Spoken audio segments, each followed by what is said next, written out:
Bueno, siempre es bueno predicar en la iglesia y el Señor siempre está con nosotros, aunque nosotros a lo mejor pensemos que no. Pero si lo vemos en retrospectiva, al final el Señor siempre está. ¿No? Así que hoy voy a predicar una palabra que el Señor me ha dado. Nosotros creemos que cuando nosotros oramos al Señor y pedimos al Señor su guía, Él responde y Él pone en nuestro corazón lo que hay que predicar según la necesidad del pueblo. Y esa es una verdad absoluta que se repite desde siempre. Así que hoy día voy a predicar acerca de un tema muy importante en la iglesia, que es un tema que es muy profundo en realidad, y es un tema del que se habla mucho, y todo el mundo habla de esto porque es como un tema que está de moda en la iglesia a día de hoy, pero es un tema que se está predicando mal. Así que les voy a pedir que busquen en sus Biblias a 2 Corintios 5:7. Este es un versículo que es como típico versículo lema de un mover cristiano o de la Reforma Protestante o algo así. 2 Corintios 5:7.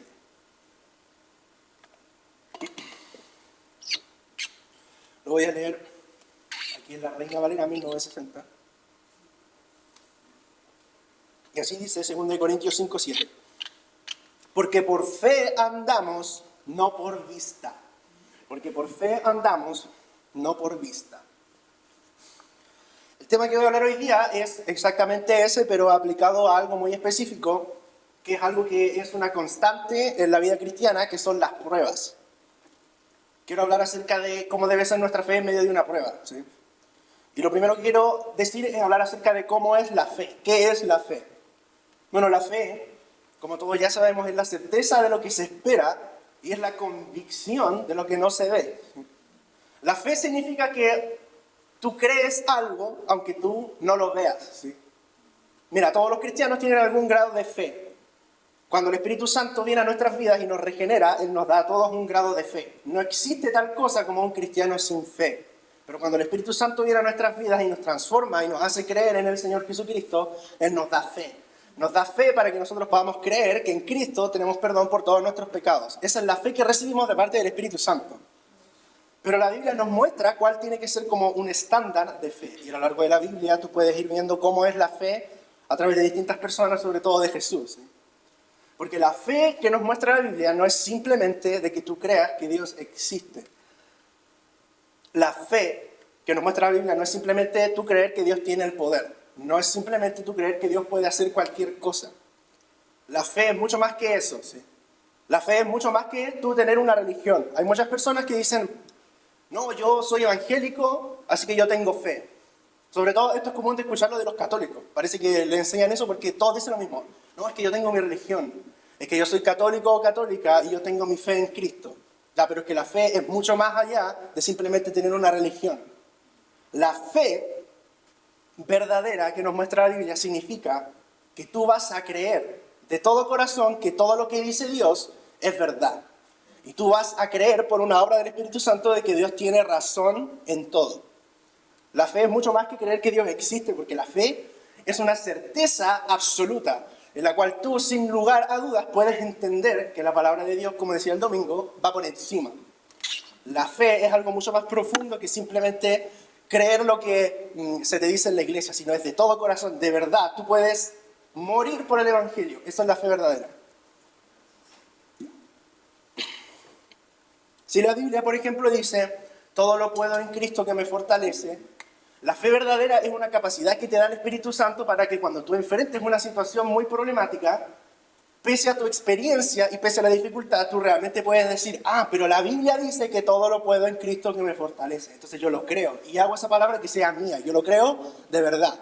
Eso es la fe. Si la Biblia dice que Dios es justo y misericordioso, a pesar de que tú veas lo contrario, tú eres capaz de creerlo porque el Espíritu Santo te ha dado una fe, ¿sí? Si la Biblia dice que Dios es amor, entonces tú eres capaz, de manera sobrenatural, de realmente creer que Dios es amor, ¿sí?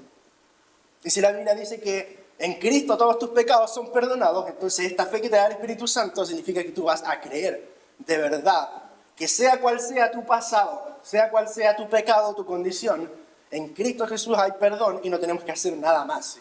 No tenemos que hacer ninguna oración, ningún bautismo para que Dios nos perdone nuestros pecados, sino simplemente creer. Y es esa fe que te da el Espíritu Santo, ¿sí? La fe significa que si Dios te habla algo a ti, imagínate que Dios te habló algo a ti, a través de una persona o algo así, y tú estás seguro o segura de que realmente fue Dios el que te habló. La fe significa que tú esa palabra la vas a creer de verdad. Y aunque puedan pasar los años, tú te vas a agarrar de esa palabra porque es una fe que te da el Espíritu Santo, ¿sí? La fe significa que, aunque tú no veas lo que Dios te dijo, a lo mejor, no sé, Dios te dijo que te va a bendecir económicamente, por ejemplo, por poner un ejemplo, y a lo mejor aunque tú veas que es todo lo contrario, la fe que te da el Espíritu Santo te hace dar por hecho que tú tienes una bendición al futuro, porque tú crees en la palabra que el Señor te ha dicho. Eso es fe. La fe significa que nosotros no vamos a ser de doble ánimo, ¿sí? La Biblia dice que el hombre de doble ánimo es inconstante en todos sus caminos, ¿sí? A veces está, a veces no está. La Biblia dice que el hombre de doble ánimo es como las olas del mar, que vienen, que se van, que llega cualquier viento y los arrastra hacia cualquier lado. Pero la Biblia nos muestra que una persona que tiene realmente fe no es una persona de doble ánimo, sino que cuando cree algo, lo cree de verdad. La fe significa que tú vas a ser una persona que va a estar firme, que va a ser constante y que va a estar siempre creciendo. Siempre vas a ir a más. Nunca te vas a quedar estancado. Y si te quedas estancado, no va a ser para siempre. Porque si la fe es verdadera, la Biblia nos enseña que nosotros vamos a ir creciendo en esa fe. La fe significa que tú vas a tener una esperanza real de que existe la vida eterna, aunque tú no la veas. Yo tengo una esperanza, y es que cada vez que yo veo injusticias en el mundo, o guerras o lo que sea, o me pasa algo malo, yo siempre pienso, bueno, pero en algún momento esto se va a acabar. Porque un día Cristo va a volver a buscar su iglesia, o algún día yo voy a morir y voy a estar en la presencia del Señor. Y ya no va a haber más pecado y todo va a ser, como dice ese himno, color de rosa, un ejemplo. Y ya no va a haber más dolor. Y Dios enjugará toda lágrima porque vamos a estar en el paraíso con Cristo Jesús. Esa es una esperanza que aunque yo no la veo, yo soy capaz de creerla porque el Espíritu Santo me ha dado fe. La fe es la certeza de lo que se espera, como lo dije antes, y la convicción de lo que no se ve. Entonces todo esto es como un ideal que tú puedes ver en la Biblia. ¿Sí? Es como el estándar. Es como a lo que se supone que tú debes llegar, pero obviamente en la realidad no es así. Y Jesús nos muestra que distintos tipos de personas tienen distintos grados de fe o distintas, digamos, como calidades de fe. ¿Sí? Jesús dijo que hay personas que efectivamente cuando escuchan el Evangelio lo reciben con gozo, lo reciben con alegría y pueden creerlo de verdad. Pueden disfrutar de las bendiciones del Señor y echan raíces profundas en la tierra y sea lo que pase no se van a mover. Porque aguantan de todo, están cimentados en las rocas. ¿Sí? Jesús también dijo que hay personas que cuando escuchan el Evangelio creen y genuinamente se gozan por un tiempo. A lo mejor Dios les puede llamar al ministerio, o pueden tener dones espirituales, o tal vez Dios los usa poderosamente, o a lo mejor sienten por un tiempo como ese deseo de servir al Señor. Pero dice Jesús que como no tienen raíces profundas, entonces viene cualquier viento y los lleva hacia otros lados, porque son inconstantes, no tienen raíces. ¿Sí? Sin embargo, esa gente tiene una fe verdadera, ¿sí? Ha conocido al Señor, no podemos desconocerlo. Hay personas que creen en Dios y que permanecen en Cristo y que atraviesan por todas las etapas de la vida cristiana, las épocas buenas y las épocas malas, y nunca pierden la fe y parece como que no importa lo que pase, por más desgraciada que sea su vida, siempre están firmes en Cristo, pero no han aprendido a confiar en Él y a dejar sus cargas delante de Él. Yo he conocido personas a lo largo de mi vida cristiana que conocen al Señor y lo sirven hace años, pero siempre parece que están como tristes, siempre están como con queja, siempre como que no han dejado esa mochila delante del Señor. ¿Sí? Hay otros tipos de personas que dicen que creen y dicen, no, si yo creo en el Señor. Nadie ama al Señor como yo, pero no le hacen caso a lo que Dios dice. ¿Sí? Dicen cosas como, por ejemplo, no, es que yo creo en Dios, pero yo lo sirvo a mi manera. No, es que yo creo en Jesús, pero no quiero ir a una iglesia porque yo lo sirvo a mi manera. ¿Sí? Y hay otras personas que creen en todo lo que dice la Biblia y se sabe la Biblia de memoria, pero parece como que no tienen la fe suficiente para practicar lo que dice la Biblia. ¿Sí? y no le hacen caso a lo que dice la Biblia. Pero lo que estoy tratando de decir con todo esto, y les puse un montón de ejemplos que son reales, es que no todas las personas tienen el mismo tipo de fe. Todas las personas están como, si esto fuera una carrera, por alcanzar la meta de una fe perfecta, todos estamos en puntos distintos. No todos estamos en el mismo nivel, por decirlo así, de alguna manera.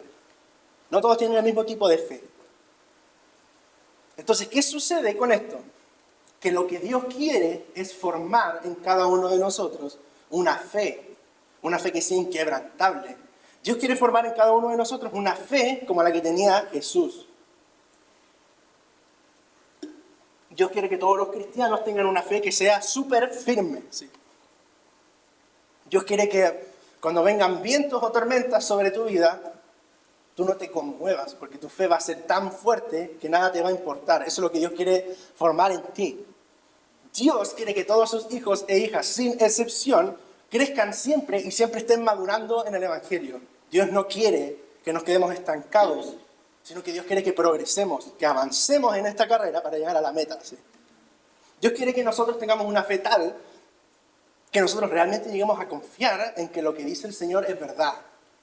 Dios quiere que nosotros le obedezcamos, pero no por simple disciplina, sino porque nosotros hemos llegado a tal convencimiento de que el Señor es verdadero, que todo lo que Él dice nos va a parecer lo más lógico. Dios quiere que nosotros amemos al Señor. Dios quiere que nosotros estemos buscando tiempo y excusas para buscar al Señor. Y Dios quiere sobre todas las cosas que nosotros le creamos. La fe, de hecho, es súper importante. Es extremadamente importante. Yo diría que en el Evangelio lo más importante es la fe y el amor. Pero la fe primero, porque sin fe es imposible agradar a Dios.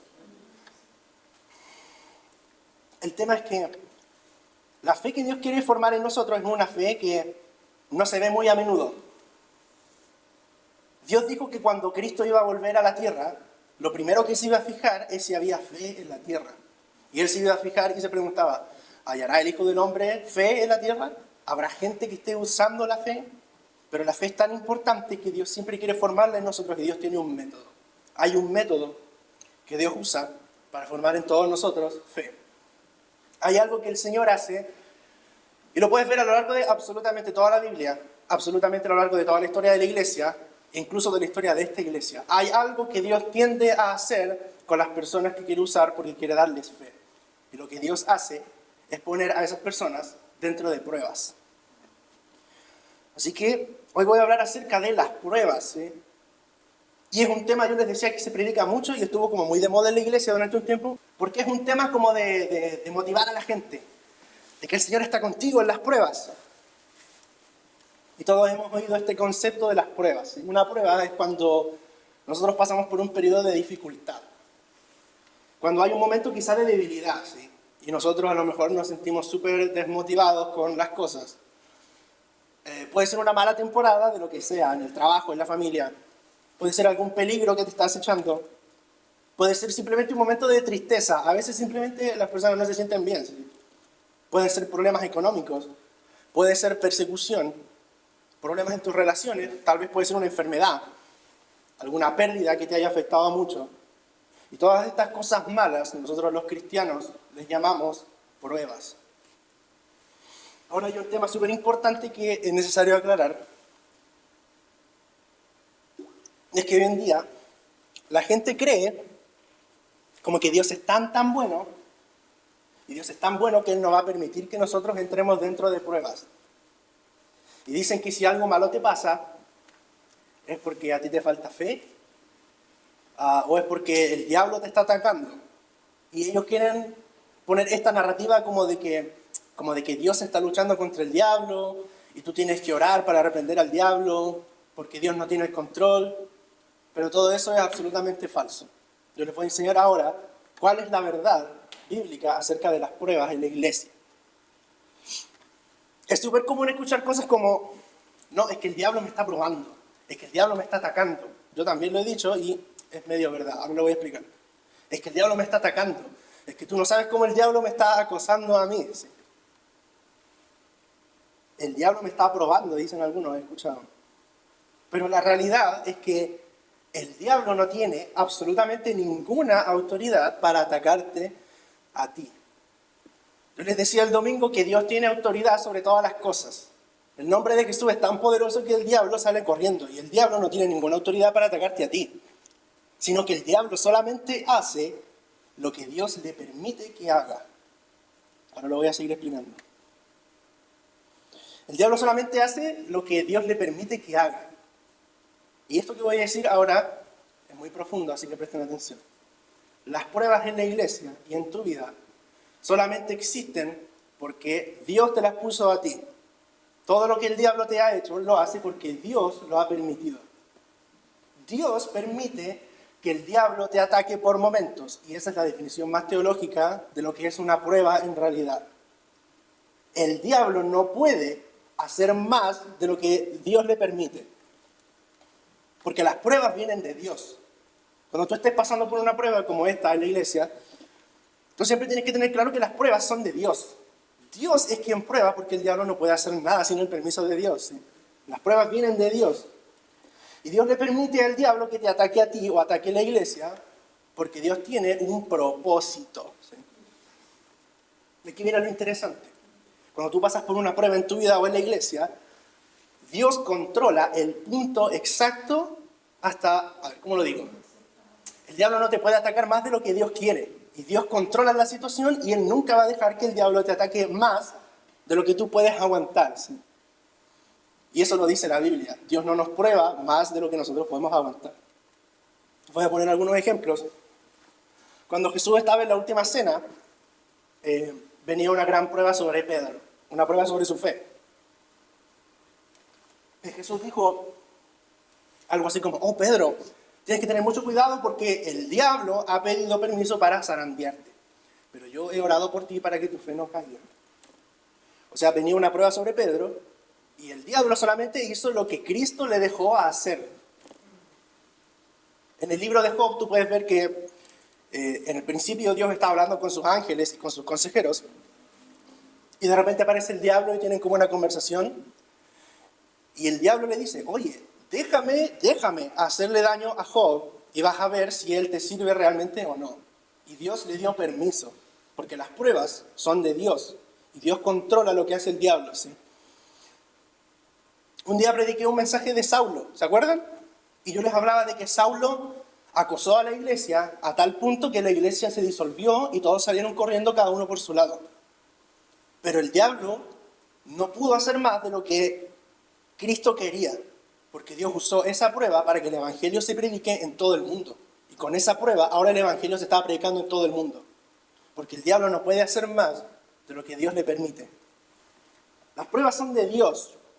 De hecho, el Salmo 11:5 dice: Jehová prueba al justo, pero el malo y al que ama la violencia, su alma los aborrece. Si tú eres justo, si tú eres un hijo o una hija de Dios, ten por seguro que Dios te va a probar. No existe tal cosa como el cristianismo sin pruebas. Cito el libro de Santiago, primera y segunda de Pedro, el libro de Hechos. No hay cristianismo sin pruebas, porque Dios prueba al justo.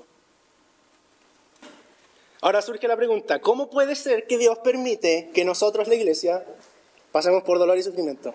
¿Cómo puede ser posible que, si Dios es tan bueno, Él permita que nosotros pasemos por semejantes aflicciones? ¿Y cómo puede ser posible que nuestro pastor Jesucristo, que nos prometió tanta bendición, también nos prometió que en el mundo íbamos a pasar aflicción? Bueno, y es porque las pruebas tienen un propósito. Hoy en día en la iglesia siempre se predica de que si tú estás pasando por una prueba, es porque Dios quiere bendecirte. Y es porque Dios quiere duplicar lo que tú tienes, ¿sí? Pero en realidad eso no es cierto. Las pruebas que Dios te pone no se tratan de que Dios te quiere bendecir materialmente, sino que se trata de que Dios quiere bendecirte espiritualmente. La prueba no se trata de que Dios está forcejeando contra el diablo y a ver quién gana y quién controla la situación, sino que la prueba se trata de que Dios tiene la autoridad. La prueba, para que ustedes lo sepan, es un periodo de purificación. El propósito real de las pruebas es que Dios te quiere purificar. Y Dios quiere cambiarte para el bien, ¿sí? El tema es que para que Dios pueda cambiarte y formar en ti la fe de la que hablábamos al principio, Él tiene que meterte en situaciones muy problemáticas. De hecho, es muy gracioso porque yo he escuchado a mucha gente que dice cosas como, y voy a orar para que el Señor me dé fe. O, y oremos para que el Señor nos dé a nosotros fe. Pero lo que ellos no saben es que el que ora para tener fe se está buscando los tremendos problemas. Porque la fe solamente puede surgir cuando todo va mal. Cuando todo va bien, tú no puedes ejercer la fe, porque tú estás viendo la bondad de Dios y el fruto de lo que es Dios. Pero la fe verdadera se forma cuando todo va mal. Cuando todo va mal es cuando tú realmente empiezas a ejercer lo que es la fe, ¿sí? Dios no puede darte a ti fe si tú no pasas por el desierto. Es completamente imposible. Lo que Dios quiere a través de las pruebas es hacer que tú confíes únicamente en Cristo Jesús. Dios lo que quiere es que tú no confíes en nadie más, no confíes ni en la iglesia, ni en tus líderes, ni en ningún pastor, sino que Dios lo que quiere es que tú confíes plenamente en Él. La Biblia dice, maldito es el hombre que confía en otro hombre. Y el significado más profundo de esto es que tú al único al que le puedes confiar tu alma es al Señor Jesucristo. Dios es el único que puede tener el control sobre toda situación, ¿sí? Lo que Dios busca en las pruebas es que tú seas capaz de mirar a Jesucristo de verdad, ¿sí? Dios quiere que tú seas capaz de alegrarte en el Señor, y como dice la Biblia, aunque la higuera no florezca, con todo yo me alegraré en Jehová.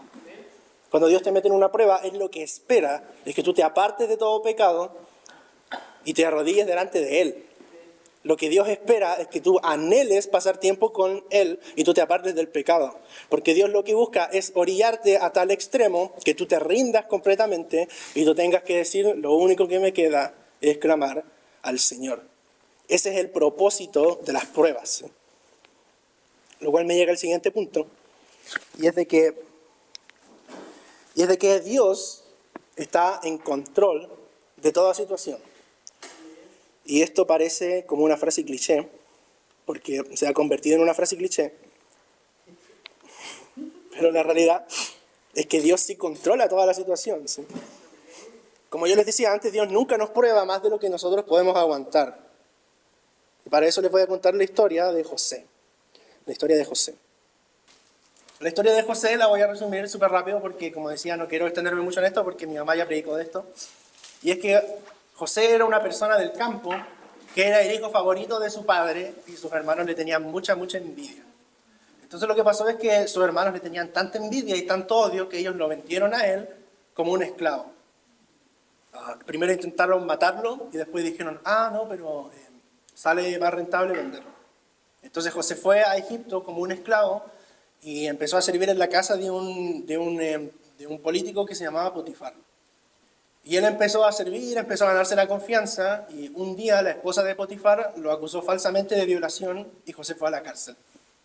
Y él estuvo mucho tiempo, muchos años en la cárcel, y Dios descendió sobre José y le dio dones espirituales de discernimiento, y él podía interpretar los sueños. Entonces, a través de una serie de situaciones, José logra salir de la prisión y con su sabiduría sobrenatural termina siendo como una persona muy importante en Egipto. Y resulta de que los hermanos de José vienen a Egipto a comprar comida porque había una crisis económica.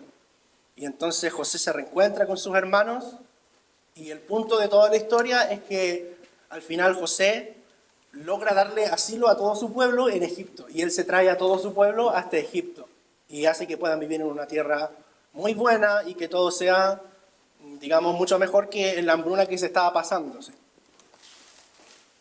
Pero lo que quiero decirles es que cuando José se reencontró con sus hermanos en Egipto, él dijo una frase, y él dijo, ustedes, hermanos, me vendieron como esclavo, pero ustedes no me trajeron hasta acá, sino que Dios me trajo hasta acá. Lo que le estoy diciendo es que toda la vida de José fue prueba tras prueba tras prueba, fue desgracia tras desgracia. Sin embargo, José, cuando estaba en su punto más alto, supo reconocer de que en realidad todas estas pruebas fueron el método con el cual Dios lo llevó a Egipto. Y Dios usó todas esas pruebas para cumplir sus propósitos. En realidad, si tú lo piensas, es algo que suena como a una locura. Pero así fue. ¿Sí? Dios usó todas las pruebas en la vida de José para formar su carácter y para llevarlo a Egipto. ¿Sí? O sea, Dios siempre estuvo en control. Fíjense y presten atención a lo que voy a decir. Dios es tan sabio y tiene tanta capacidad para cumplir sus propósitos que Él incluso usó la maldad de sus hermanos para cumplir sus propósitos. Todo el odio que sus hermanos le tenían a José, Dios usó eso para poder salvar a su pueblo. Es una locura. Es un plan súper elaborado y súper calculado. Pero Dios controló toda la situación y si tú lo ves en retrospectiva, pese a que desde la experiencia de José parecía como que iba a morir, en retrospectiva, José en realidad nunca estuvo en peligro, porque él estaba en las manos de Dios y Dios estaba controlando la prueba. Dios siempre controló la situación y lo que el diablo estaba usando para el mal, Dios lo transformó para el bien.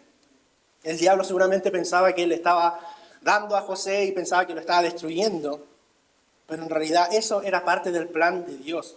Y Dios usó las terribles pruebas en las que puso a José para poder encontrarse con él y usarlo de la manera tan grande en la que lo usó. ¿Sí? Otro ejemplo es que Dios probó a Job. No sé si ustedes han leído el libro de Job. El libro de Job se trata de un millonario que lo pierde todo y se convierte. Y Dios le quitó todo a Job. Le puso enfermedades. Y cada una de las enfermedades estaba siendo controlada por Dios. Cada uno de los insultos que Job recibió y todas las humillaciones que él recibió estaban siendo controlados por Dios. Claro, el diablo era el que lo estaba haciendo, pero Dios le había puesto un límite al diablo y Dios nunca permitió que Job sea más probado de lo que él podía aguantar. O sea, en realidad Dios siempre estuvo en control. Si tú lo miras en retrospectiva y te das cuenta de cómo es el plan de Dios, en realidad Job nunca estuvo en peligro. Job nunca estuvo en peligro de muerte y nunca estuvo en peligro de que lo mataran. Porque Dios estaba controlando la situación. Dios controla la prueba. Cuando Jesús probó a sus discípulos, hay una anécdota súper famosa que es que un día los discípulos estaban en una barca y Jesús los dejó solos en la barca. Y lo que pasó es que vino una gran tormenta sobre donde ellos estaban y los discípulos pensaban que iban a morir.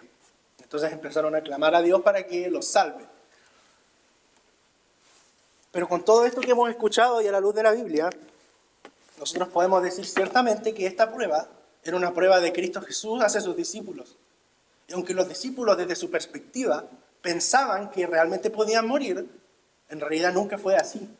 Porque la tormenta estaba absolutamente calculada, la velocidad del viento estaba calculada, la intensidad de las olas estaban calculadas, incluso la iluminación estaba calculada para que en realidad no existiera peligro.